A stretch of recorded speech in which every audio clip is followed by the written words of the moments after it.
anak, kanyang ibinigay upang sino man sumampalataya ay may buhay na walang hanggan. Mahal ka ng Diyos, dapat mong malaman.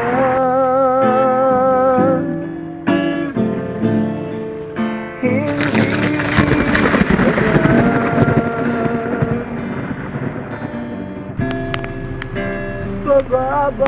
pababayaan. Bugtong niyang anak, bugtong niyang anak, kanyang ibinigay, binigay upang sumampalataya ay may buhay na walang hanggan. Tunay kanyang mahal, kaya siya'y namatay sa krus ng Kalbaryo. Dahil sa'yo, kung nais mo, kung nais mo, siya ay tanggapin,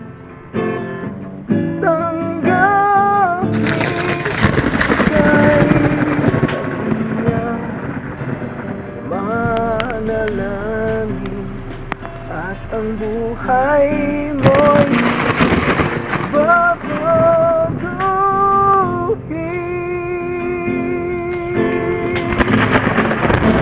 Mahal ka ng Diyos, mahal ka ng Diyos, dapat mong malaman.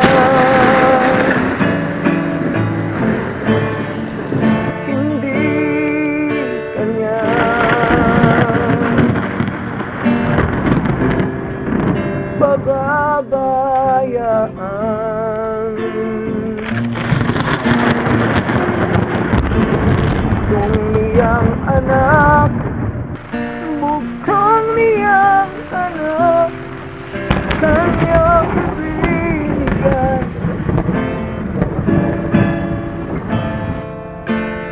upang sino man sumampalataya ay may buhay na walang hanggan.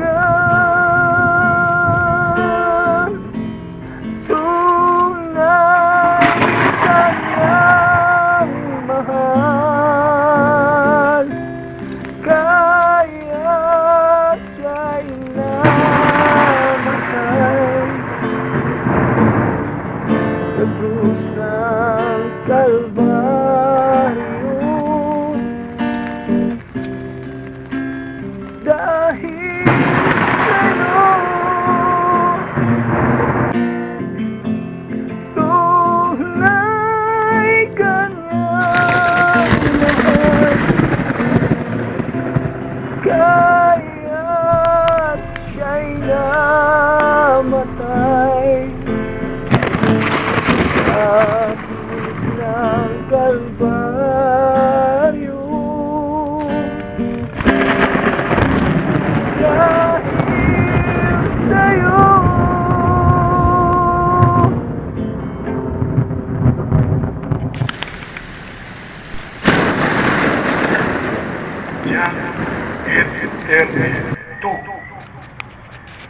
and wisdom of the cross, and the cross shall make you free.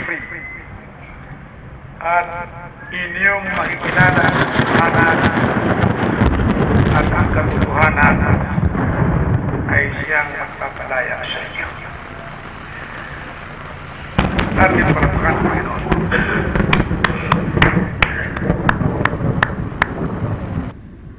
Ang ikalawang kabugtong ng Apostolic Expose de las Days ay atin pong pamamagatang the spirit behind people's power. Ang espiritu sa likod ng napakabanto at napapanahong kilosang people's power. Panlaban daw sa bawat mapagtawid at diktatoryang pamumuno saan mang panig ng mundo. Hindi nais at walang layunin sa Apostolic Thunder na sagasaan ang anumang malinis na layunin ng bawat pinuno ng alinang grupo na ma-ituit ang bawat likong pamumuno at mapang-aping gobyerno. Subalit,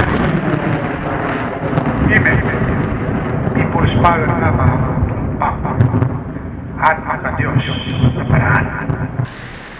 Ito ba'y sinasakayunan ng banal na kasulatan?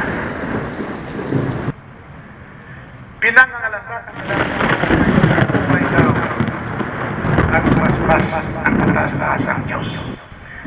Dahil sa palasak ng krido at kasabihang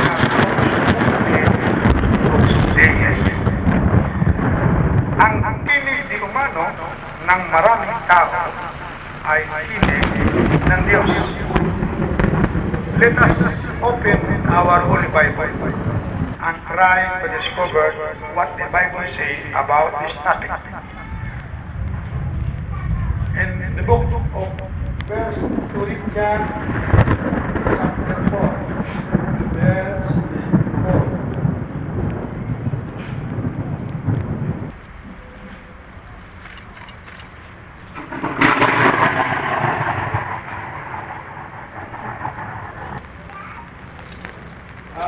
Second Corinthians chapter 4, verse 4. In whom the God of this world hath blinded the minds of them which believe not, lest the light of the glorious gospel of Christ, who is the image of God, should shine in them.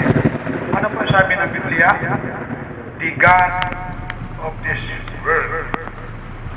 Kanya, kung ang lingkod po na ito ang tatanungin, totoo pong pinapatnubayan ng Diyos ang isang people's power, natawa hindi ng Diyos na buhay, kundi ng Satanas na Diablo na tinatawag na Diyos.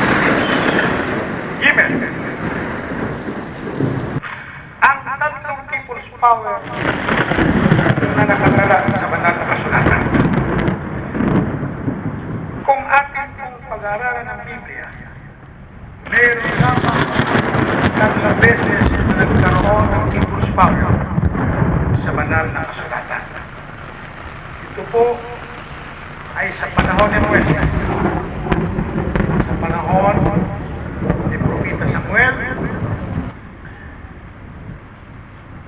Amen.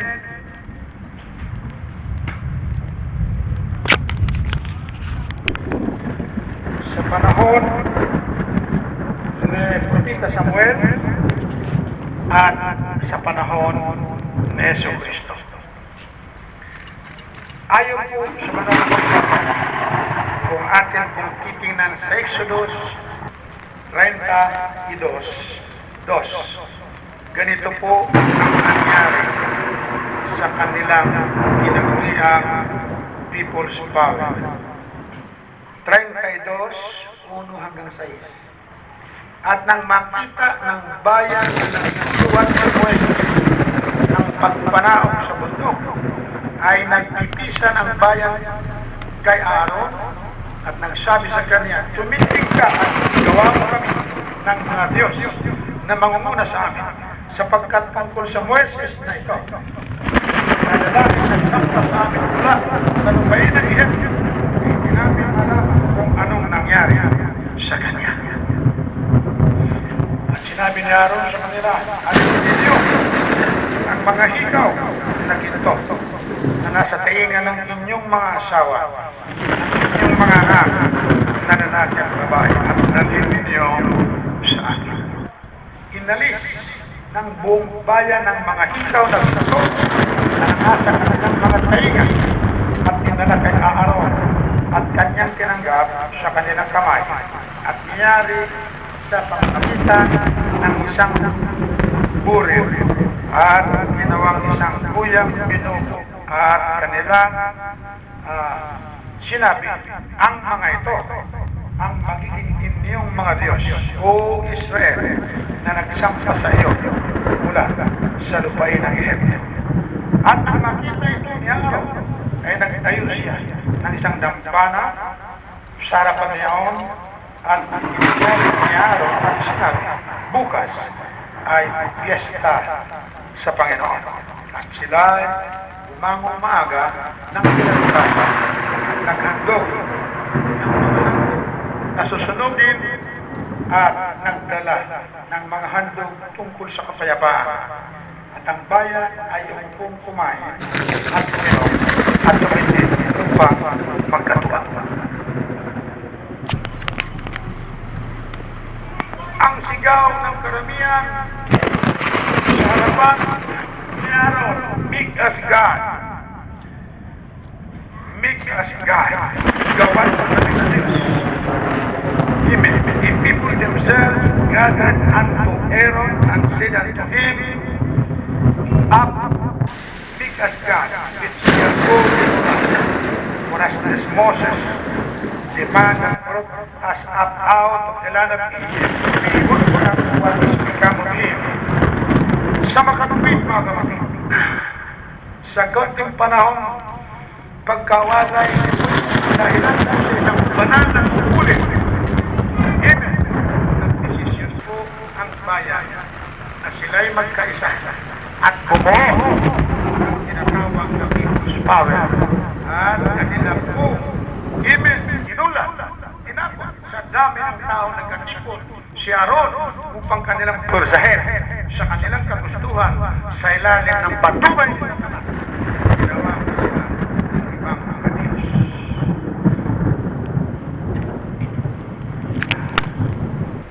At nangyari nang si Samuel ay matanda na sa unang Samuel Kapitulo 8 versikulo 1 hanggang 7.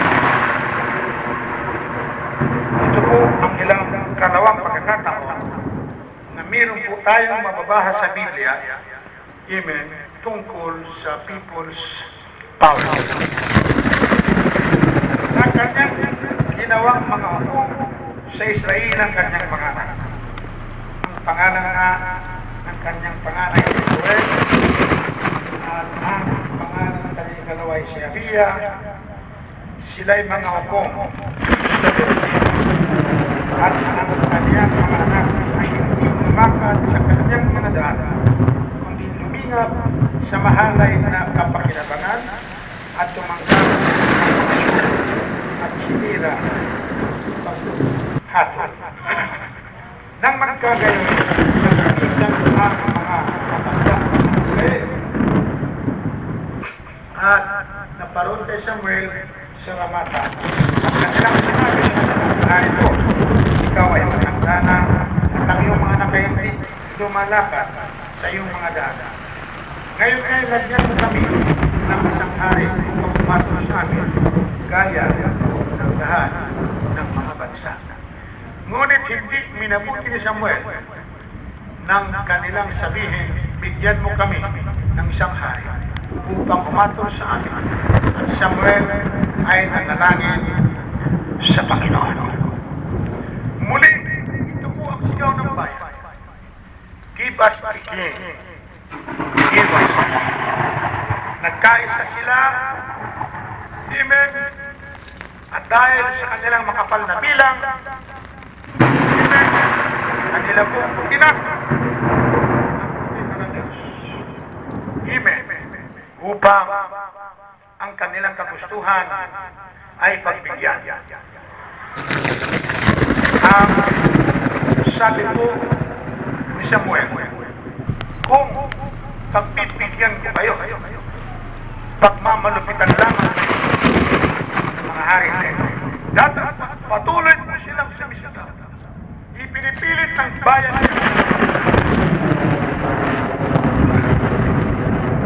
nakialam ang Panginoon at sinabing hayaan mo sila sapagkat ang pagtakwil sa iyo ay pagtakwil sa akin.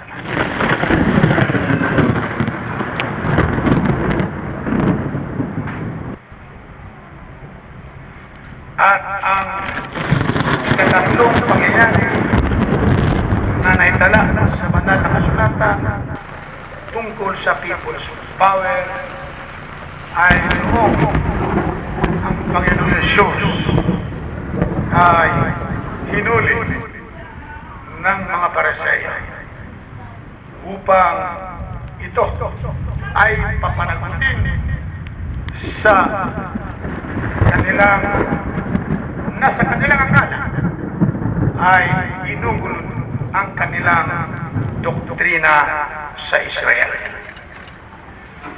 Habang ang Panginoon ay gapos-gapos na nila, dinala ito ng mga Pariseo sa harapan ng hapon na si Pilato. Basahin po natin ang Mateo 27, 17 hanggang 23. Nang sila'y mga ay sinabi sa kanila ni Pilato, sino ang ibig ninyo sa inyo'y aking pawala? Si Barabas o si Jesus na tinatawag ng Kristo, sapagkat nalasatas niya na dahil sa kapanagalian ay ibinigay siya nila sa kanya. At samantalang nagpapo siya sa upuan ng pagpapalito ay nagsuko sa kanya ang kanyang asawa at nagsasabi, huwag kang makialam sa matuwid na tao niya sapagkat na ngayong araw na ito'y naghirap ako sa maraming bagay sa panagilit dahil sa kanya. Inadyugan ng mga pangulong saserdote at ang matatanda ang karamihan na nila si Barabas at puksayin si Jesus. Datapot sumagot ang gobernador at sa kanila ay sinabi, alin sa dalawa ang ibig ninyo sa inyo'y aking pawalan. At sinabi nila, si Barabas. Sinabi sa kanila ni Pilato, ano gagawin ko kay Jesus na tinatawag ng Kristo? Sinabi nilang lahat, mapatong siya sa krus. Mapatong. At sinabi niya, bakit? Anong kasalanan ang kanyang ginawa? Datapot sila'y lalong nangagsisigawan na nangagsasabi, mapatong siya sa krus. Mapatong siya sa krus. But they cried out the more, saying, let him be crucified. Let him be crucified. Amen. Sa mga katuwid, kung atin kong papansinin, ang binabanggit, amen, itong mga organizer ng people's power na makapipiliya, makadiyos ang kanilang ginagawa, uy, walang pagkakunan. Bakit mga kapatid, matuwid ba na mag-ipon ang bayan sa panahon? Amen. Aaron at siya Persay na gumawa ng isang Diyos-Diyos. Ikalawa, ni Samuel, mantana ang disiplina ng Diyos. Amen. Ang kanyang bayan ay pangunahan ng kanyang mga lingkod na propeta. Kung nakakita po sila ng pamamahala sa paligid ng bayan na pinangunahan ng hari dahil sa kanilang pagkaingit ay nag-ipon po silang lahat at napakakapal na bilang pampakutin, pirsahin ang lingkod na Diyos sa kanilang kahilingan. Amen. Na sila ay igawa kung saan dito po, amen, umusok ang galit ng Diyos. At ikatatlo, amen. Noong ang Panginoon Jesus ay niluli, nung siya'y ipagkanulo ni Judas Iscariot, amen. Binalaan pa ang asawa ng Pilato, si Pilato, huwag kang pakialam sa mag-trip ng lalaki sapagkat wala akong nakita ng kasalanan. So, nagdalawang isip si Pilato. Ganun pa man, dahil sa ng people's power ng pinatibang bayan sa Satanas, lumigay ang kalooban ng hari. Ngunit tanda na walang kasalanan, nagpugas siya ng kanyang kamay sa kamao. Amen? Ano po ang sigaw? Crucify him! Crucify him!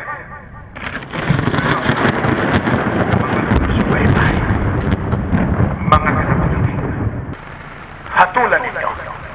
Itong people's power na pananahon, inagagap, laban daw sa mapanupil na gobyerno. Ito ba'y kalooban ng Diyos? Ito po ay tunay na pinapatnubayan. Ngunit hindi ng Diyos na bahay. Hindi ng Diyos ng Israel. Hindi ng Diyos ng langit na lumikha. Amen ng lahat ng bagay. Kundi sila'y pamayan ng Satanas na Diablo. Amen. Simula nung siya'y mag-rebelde sa Diyos, tinawag po siya ni Satanas. Dati ang tinawag sa kanya ay Lucifer. Amen. Isang magiting na arkanghel. Ngunit nung siya ay sumalungat sa kalooban ng Diyos, tinawag po amen siyang Satanas sapagkat ang salitang Satanas nanggaling po sa isang ugat na pangsalang. Amen. Kaya nalulungkot po ako kung bakit amen ginagamit po nila ang banal na kasulatan upang may sa katuparan. Amen. Ang kanilang pagsunod sa kalukupan. Amen ang kaaway ng Diyos na buhay. Ang konklusyon ko po, amen, wag po natin kailanman gagamitin ang banal na kasulatan. Wag po natin gagamitin ang pangalan ng Panginoon. Amen. Ang atin pong gagawin ay hindi po natin natiyak sapagkat sinasabi po sukulitan ka ng yaman kayo ang sinasabi. Kayo po ang manita. Kayo po ang mayagpag na ito'y makabiblia, makadiyos. Inilahat po sa inyo ng palatuntunan ito. Amen. Ang tatlong pangyayari sa banal na kasulatan. Amen. Kung saan dito po nagsimula ang gawain people's power.